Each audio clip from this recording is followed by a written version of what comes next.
Hey everybody, this is Emilia and Rooster. Rooster, say hello.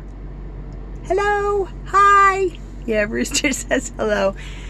And today in a video, I just really quickly wanted to share my thoughts about fake service dogs. And a fake service dog is any dog that is being represented by their owner, and I didn't say handler, I said owner, as a service dog, when in fact they are nothing more than a pet that the owner purchased a vest off the internet and slapped it on the puppy and decided, oh well, now I can take my dog with me and nobody can tell me that I can't bring my pet with me.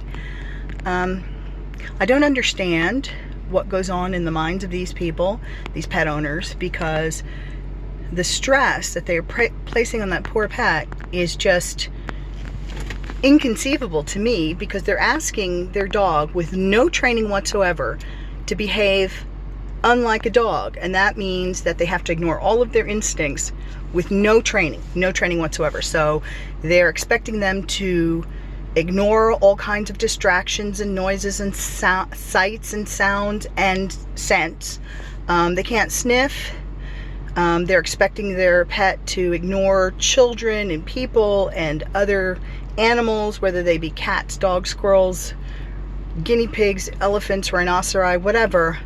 They're expecting their pet to behave, to not soil or mark their territory in the Kroger, in the library, at work, whatever. Although I can't imagine that somebody would try to be so brazen to bring their pet to work and have their coworkers and boss not know that this pet is just a pet and not a service dog. Service dogs have hundreds of thousands of hours of training. It takes between a year to 18 months, sometimes up to 2 years, depending on the age of the dog when the training begins, for a service dog to be fully trained. So in addition to the specific tasks that they're trained to assist their handlers with, for example, Rooster helps me with my panic attacks. I haven't had a panic attack since I've had Rooster. Well, I mean, nothing that really turned into anything major like it could have.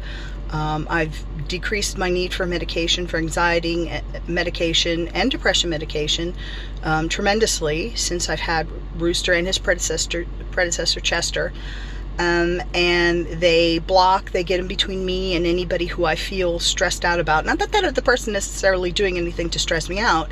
It's just that because of my PTSD, sometimes I become physically afraid, even though there's really no reason to be afraid. It's a conditioned response. And we're still working on having him wake me from my nightmares, although, you know, it's only been 6 months. So people who think that it's neat. Oh, it's so cool that you have your pet with. No, he's not a pet.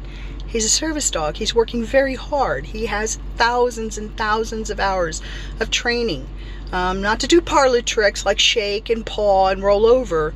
We're talking, you know, if it weren't for Rooster, I wouldn't feel comfortable leaving the house to do almost anything, let alone all the stuff that I do. Like I go to school, I go to the gym, I socialize.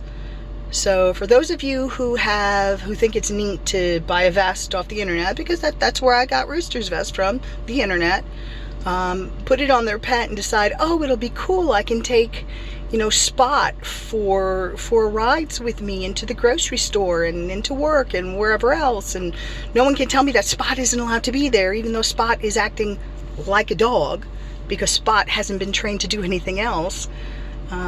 Just stop. Don't do it. Don't stress your animal out.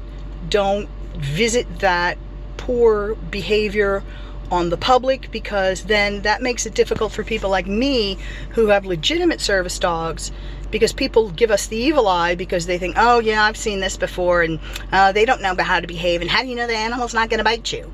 Well, because well, you don't know until the animal misbehaves. And for those of you who are small business owners or just people in general, if you see a dog that has a vest that identifies them as a service dog, and that dog is being poorly behaved, it's running around, the owner's not correcting it, it's soiling, it's marking, it's barking, for no reason other than because it's a dog and it wants to play, you can seek out the manager of the store, or if you're the store owner, by law, you can ask that person to leave the premises immediately. If they are a true handler of a service dog, they won't even ask you to wait for you to ask them to leave the premises. They're going to leave on their own, I promise you.